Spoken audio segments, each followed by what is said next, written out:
একটি অপতথ্য বা তথ্যের বিকৃতি পুরো দেশকে অস্থির করে ফেলতে পারে, বিভেদ তৈরি করতে পারে মানুষে মানুষে। তাই প্রতিটি অপতথ্যের বিপরীতে প্রয়োজন সঠিক তথ্য তুলে ধরার। সেই কাজটি করতে এসেছি আপনাদের সঙ্গে আছে আমি রাকিব হাসান। আমন্ত্রণ জানাচ্ছি রিউমার চেক নিয়ে একাত্তরের নিয়মিত আয়োজন ফেক নিউজ স্ক্যানারে। এবং আজ আমাদের সঙ্গে আছেন জগন্নাথ বিশ্ববিদ্যালয়ের অধ্যাপক জনাব আনিসুর রহমান এবং আছেন বিডি জবসের প্রতিষ্ঠাতা ও ব্যাসিসের সাবেক সভাপতি ফাহিম মাসরুর।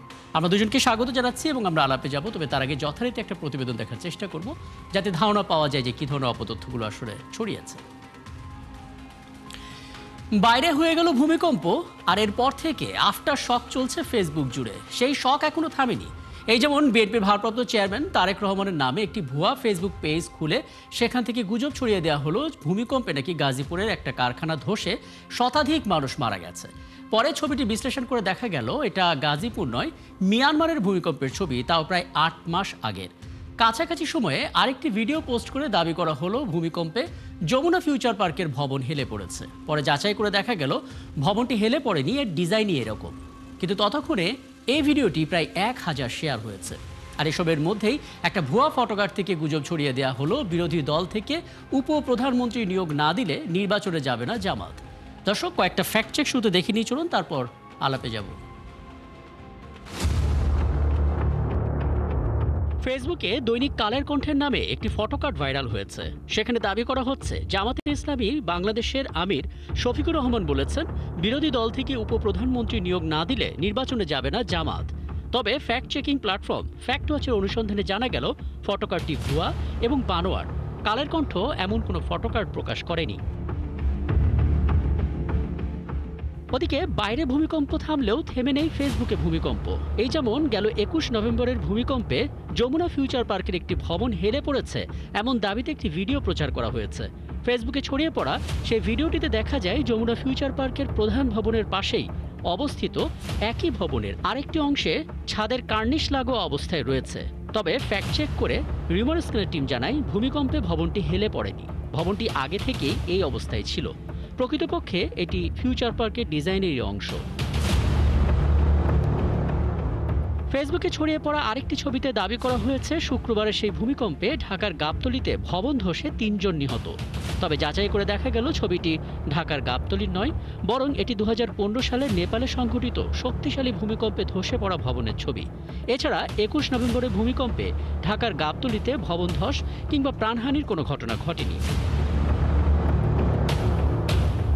প্রায় একই সময়ে বিএনপির ভারপ্রাপ্ত চেয়ারম্যান তারেক রহমানের নামে খোলা একটি ভুয়া ফেসবুক পেজ থেকে একটি ছবি পোস্ট করে দাবি করা হলো ২১ নভেম্বরের ভূমিকম্পে গাজীপুরের শ্রীপুরে একটি গার্মেন্টস ফ্যাক্টরির ভবন ধসে পড়েছে। এতে কয়েকশো জন মৃত্যুবরণ করেছেন এবং অনেক শ্রমিক গুরুতরভাবে আহত হয়েছেন। তবে ছবিটি খুব নিখুঁতভাবে বিশ্লেষণ করে দেখা গেল এটি গাজীপুরের নয়। প্রকৃতপক্ষে ছবিটি গেল মার্চে মিয়ানমারে সংঘটিত ভূমিকম্পে ধসে পড়া ভবনের দৃশ্য। দর্শক, দেখতেই পাচ্ছেন আজকেও অপতথ্যগুলোর বেশিরভাগ জুড়ে ছিল ভূমিকম্প। ধরন বিশ্লেষণ করে দেখা যাচ্ছে অন্তত ৮টি ভিন্ন দেশের পুরনো ভূমিকম্পের দৃশ্য এবং ক্ষয়ক্ষতির ছবি পোস্ট করে বাংলাদেশের বলে চালিয়ে দেওয়া হয়েছে। এআই দিয়েও তৈরি করা হয়েছে ভূমিকম্পে ভেঙে পড়ার দৃশ্য। এর বাইরেও গুজবের টার্গেটে ছিল আসন্ন জাতীয় নির্বাচন এবং রাজনৈতিক ব্যক্তিরা। এই বাস্তবতায় সবাইকেই সচেতন এবং দায়িত্বশীল হওয়ার পরামর্শ বিশেষজ্ঞদের। রাকিব হাসান, একাত্তর, ঢাকা। আমরা প্রতিবেদন দেখলাম এবং একটা ধারণাও পেলাম। আমরা এই পর্যায়ে থেকে আবার আলাপে যেতে চাই। আমাদের সঙ্গে আছেন, আগেই জানিয়েছি, জগন্নাথ বিশ্ববিদ্যালয়ের অধ্যাপক আনিসুর রহমান এবং আছেন বিডি জবসের প্রতিষ্ঠাতা ও ব্যাসিসের সাবেক সভাপতি ফাহিম মাসরুর।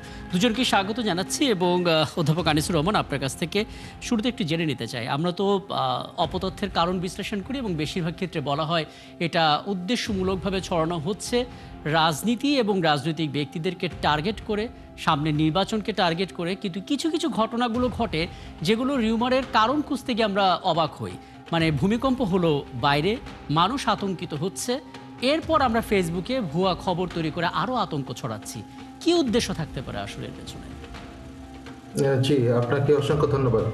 ভূমিকম্পের মতো একটি প্রাকৃতিক বিপর্যয়, এই বিপর্যয়কে নিয়ে যারা আপনার এই ধরনের ভুল তথ্য, অপতথ্য তৈরি করে জনমানুষের মধ্যে আতঙ্ক সৃষ্টি করতে পারে, আপনাকে ধরে নিতে হবে এরা আসলে মানে মানব সভ্যতা থেকে অনেক দূরে আছে। এরা এখনো সভ্য হয়ে উঠতে পারেনি। আমাদের বাংলাদেশ একটি ভূমিকম্প ঝুঁকিপূর্ণ একটি রাষ্ট্র, এবং এইবার যে ভূমিকম্পটা হয়েছে এটা আপনি জানেন যে প্রত্যেকটা মানুষ ভীত সন্ত্রস্ত হয়েছে, কারণ এবারের তীব্রতাটা ছিল খুব বেশি। এটা রিক্টার স্কেলে কম হলেও আপনার ঢাকার খুব কাছে এর উৎপত্তি স্থল হওয়ার জন্য আমরা ঢাকা যারা ছিলাম তারা কিন্তু প্রত্যেকটা মানুষ এটার দ্বারা আপনার হলো যে মানসিকভাবে একটা বিপর্যস্তর মধ্যে রয়েছে। এখন দেখেন এই সমস্ত মানুষগুলো যারা রিউমার ছড়ায়, এরা এইটাকে পুঁজি করে জনমানুষের মধ্যে এক ধরনের আতঙ্ক সৃষ্টি করেছে, এবং মেইন স্ট্রিম মিডিয়ার অনেকগুলো ফটোকার্ড ব্যবহার করে তারা বলছেন যে এই মাসে বা এই সপ্তাহে বা এই 15 দিনের মধ্যে এতগুলা ভূমিকম্প হবে, ঝাঁকুনি দিবে। এই সমস্ত বিষয়গুলো কিন্তু এক ধরনের আতঙ্ক সৃষ্টি করার জন্য মানুষের মধ্যে এই ধরনের স্টেপগুলো তারা নিয়েছে। এটার উদ্দেশ্য হলো যে জনমানুষের মধ্যে এক ধরনের ভীতি তৈরি করে দেওয়া। আপনি দেখবেন ফেসবুক সহ অন্যান্য যে সমস্ত সোশ্যাল মিডিয়া আছে, এই মিডিয়াগুলোতে ঢুকলে পরে আসলে আপনার যে মানসিক অবস্থা, এই মানসিক অবস্থা থেকে আপনি অনেকটা ভেঙে পড়বেন, কারণ সমস্ত সোশ্যাল মিডিয়া জুড়ে আপনার ভূমিকম্পের বিভিন্ন ধরনের নিউজ, যেগুলো মানুষের মধ্যে এক ধরনের বিরূপ প্রতিক্রিয়া তৈরি করে দিয়েছে।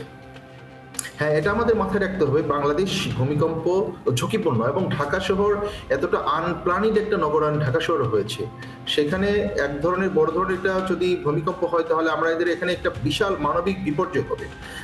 সেই ক্ষেত্রে আমরা সচেতনতা তৈরি না করতে গিয়ে আমরা এক ধরনের এই সমস্ত ফেক নিউজের মধ্য দিয়ে মানুষের মধ্যে এক ধরনের আতঙ্ক সৃষ্টি হচ্ছে।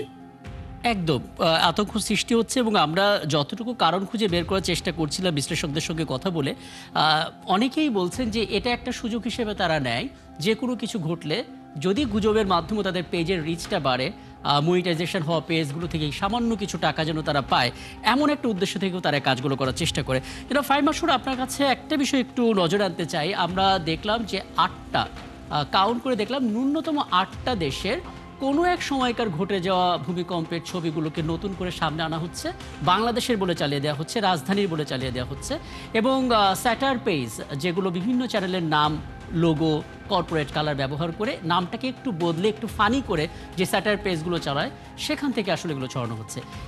মানুষের বিপর্যয়ের বিষয়টাকে অপতথ্য ছড়িয়ে সেটাকে স্যাটার হিসেবে কি করে চালানো যায়, মানে কোন ইথিক্সের মধ্যে এটা আসলে পড়ে? দেখেন, এটা তো কোনো এথিক্সের মধ্যেই পড়ে না।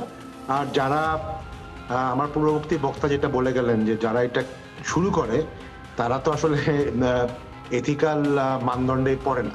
তো এখন আপনি যেটা বললেন, যেটা একটা হচ্ছে উদ্দেশ্য যে কিছু ভিউ বাড়িয়ে বাড়িয়ে ক্লিক বাড়িয়ে কিছু ইনকাম করা, সেটা ধরেন এরকম সুযোগ সোশ্যাল মিডিয়ার সময় আসলে অনেক আগে থেকেই লোকে নিচ্ছে, এবং এটার এখন আরো বেশি যখনই এই টাইপের কোনো ঘটনা ঘটে তখন সেটার সুযোগ নেওয়ার প্রবণতা বেড়ে যায়।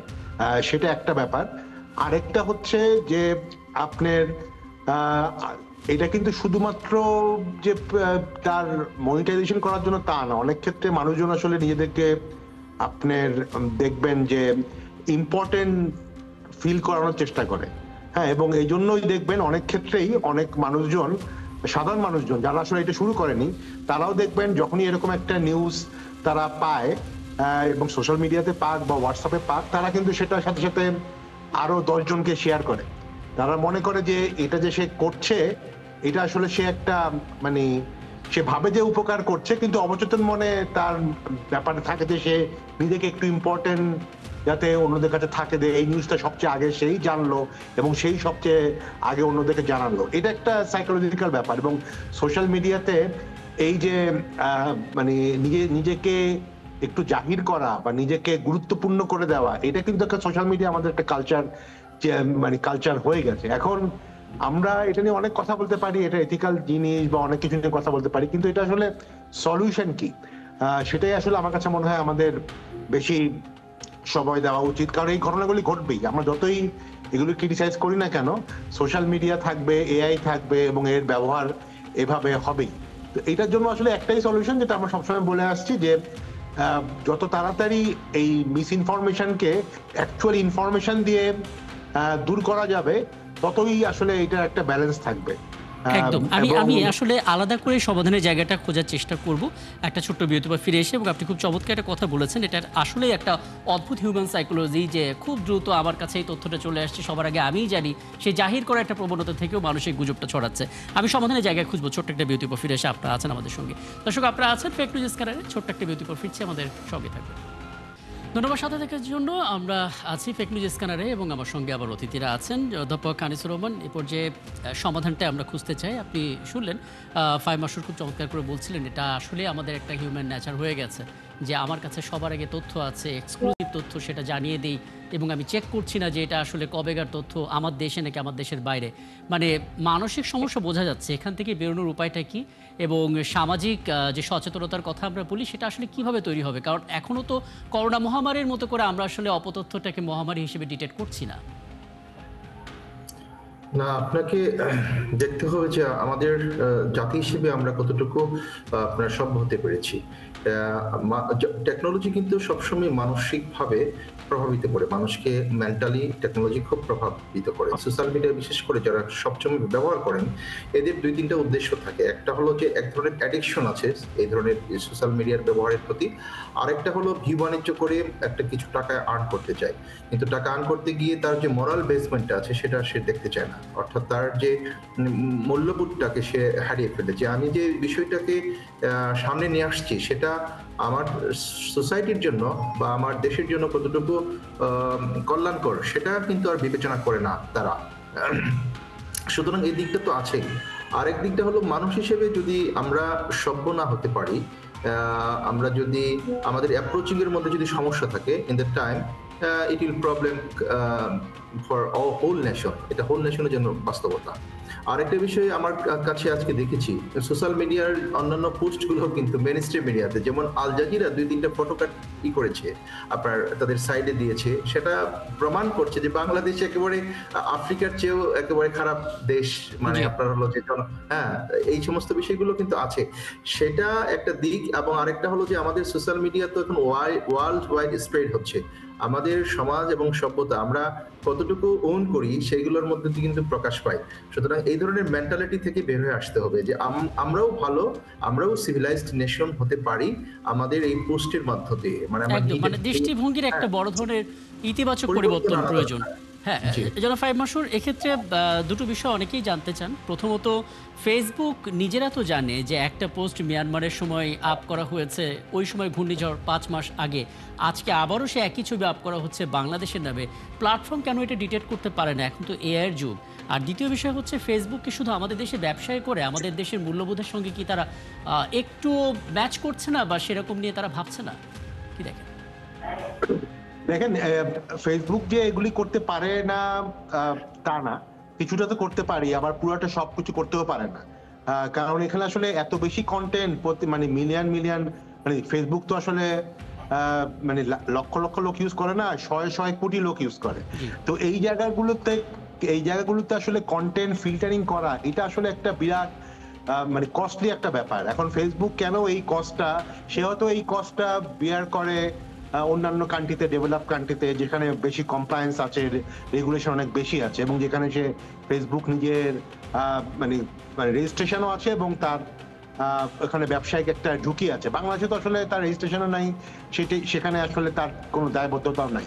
তো সেই জায়গাটাতে আসলে প্ল্যাটফর্মগুলোকে আমরা রিকোয়েস্ট করতে পারি, খুব যে বেশি আসলে কিছু হবে আমার কাছে মনে হয় না, কিন্তু আমরা যা করতে পারি সেটা কিন্তু আসলে বলা দরকার। আমি খুব সংক্ষেপে যদি বলি, দেখেন, আমরা জানি যে এই প্রবলেম আছে, এটা আমাদের জাতিগত প্রবলেম, সাইকোলজিক্যাল প্রবলেম, সবই মেনে নিলাম, কিন্তু আমাদের তো আসলে মানে জাস্ট আশা করে বসে থাকতে পারি না যে লোকজন ঠিক হয়ে যাবে, লোকজন এরকমই থাকবে।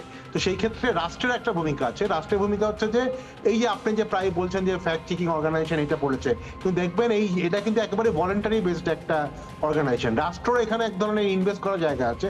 আমরা কিন্তু দেখেছি যে ইলেকশন কমিশনের সাথে কয়েকটা রাজনৈতিক দল কিন্তু যখন বসেছে, তখন ইলেকশন কমিশনই যাতে আসলে ফ্যাক্ট চেকিং একটা উইং করতে পারে এবং এখানে তার একটা ফান্ড দেয়, সেটার জন্য কিন্তু তারা রিকোয়েস্ট করেছে। আমি মনে করি ইলেকশন কমিশনের করা দরকার, তথ্য মন্ত্রণালয়ের ফ্যাক্ট চেকিং থাকা দরকার, যেখানে রাষ্ট্র এই ফ্যাক্ট চেকিং অর্গানাইজেশন গুলোকে সাপোর্ট করবে এবং তার একটা টিমই থাকবে, যখনই কোনো ধরনের গুজব হবে ইনস্ট্যান্টলি সেটাকে সঠিক তথ্যটা একদম। সামনে তুলে ধরা। একদম। আদারওয়াইজ আসলে কিন্তু আমরা যতই কিছু বলি না কেন এটার সিস্টেমেটিক কোনো সলিউশন আমরা দিতে পারবো না। এখানে রাষ্ট্রকে একটা ভূমিকা নিতে হবে এবং একটাই সবচেয়ে বড় ভূমিকা হচ্ছে যেটা ফ্যাক্ট চেকিংটাকে আরো স্ট্রং ইনস্টিটিউশনাল শেপ দেওয়া। চমৎকার, মানে অপতথ্যের বিপরীতে সঠিক তথ্য যতভাবে তুলে ধরা সম্ভব সেই দায়িত্বটা আসলে খোদ রাষ্ট্রকে নিতে হবে, তাহলে হয়তো মানুষ এমনিতেই ধীরে ধীরে পরিবর্তিত হবে। অনেক ধন্যবাদ আপনি দুজনকে আমাকে সময়টা দেওয়ার জন্য। নিশ্চয়ই সামনে কোনো আয়োজনে আরও গুরুত্বপূর্ণ বেশ কিছু ধারণা পাওয়া যাবে কীভাবে অপতথ্যগুলো ঠেকানো যায়। অনেক ধন্যবাদ আপনার দুজনকেই। দর্শক, এতক্ষণ আমাদের সঙ্গে ছিলেন জগন্নাথ বিশ্ববিদ্যালয়ের অধ্যাপক আনিসুর রহমান এবং ছিলেন বিডি জবসের প্রতিষ্ঠাতা ও ব্যাসিসের সাবেক সভাপতি ফাহিম মাসুর। এবং আপনারা আছেন ফ্যাক্ট চেক নিয়ে একাত্তরের নিয়মিত আয়োজন ফেক নিউজ স্ক্যানারে। প্রতিদিন আমরা রিউমার দূর করতে হাজির হব ঠিক একইভাবে একই সময়, এবং আপনারা যুক্ত হতে পারেন। কোনো খবর যদি আপনাকে সংশয়ে ফেলে সেটা একটা স্ক্রিনশট আমাদেরকে মেইল করতে পারেন। মেল আইডি দেখতে পাচ্ছেন fns71tv@gmail.com এই ঠিকানায়, অথবা ফেসবুকে যুক্ত হতে পারেন Facebook/fake news scanner এই ঠিকানায়। আমরা সেই তথ্যের ফ্যাক্ট চেক করে আপনাদের জানাবো। মনে রাখবেন দর্শক, চটকদার শিরোনাম দেখলে ক্লিক করবেন না। বিশ্বাস আর প্রতিক্রিয়া জানানোর আগে অবশ্যই ফ্যাক্ট চেক করুন। থাকুন একাত্তরের সাথে।